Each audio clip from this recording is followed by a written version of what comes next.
കാരകങ്ങൾ അത് നമ്മൾ പറഞ്ഞിട്ടുണ്ടാകും. നാമത്തോടുള്ള ക്രിയയോടോ ഉള്ള ബന്ധം ആണ് വിഭക്തി എന്ന് പറയുന്നത്, അല്ലേ? നാമത്തിന് നാമത്തോടോ ക്രിയയോടോ ഉള്ള ബന്ധമാണ് വിഭക്തി. നാമവും ക്രിയയും തമ്മിലുള്ള ബന്ധമാണ് കാരകം. കർത്താവ് ക്രിയ ചെയ്യുന്നത് കർത്തൃകാരകം എന്ന് പറയുന്നു.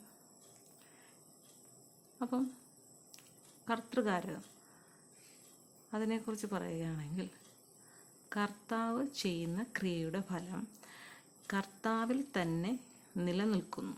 അതിനാൽ കർത്താവും ക്രിയയും തമ്മിലുള്ള ബന്ധം കർത്താവ് തന്നെയാണ്. അതിനാൽ ഇവിടെ കർത്തൃകാരകം എന്നാണ് പറയുന്നത്.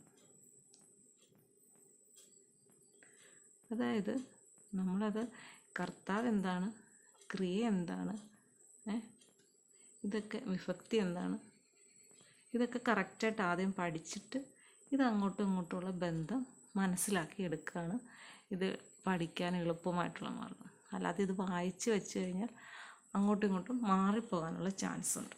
അപ്പം അതുകൊണ്ട് അത് ശ്രദ്ധിച്ച് നന്നായിട്ട് മനസ്സിലാക്കിയതിന് ശേഷം പഠിക്കണം. ഇതൊന്നും കാണാതെ പഠിക്കേണ്ട, എളുപ്പമാണ്.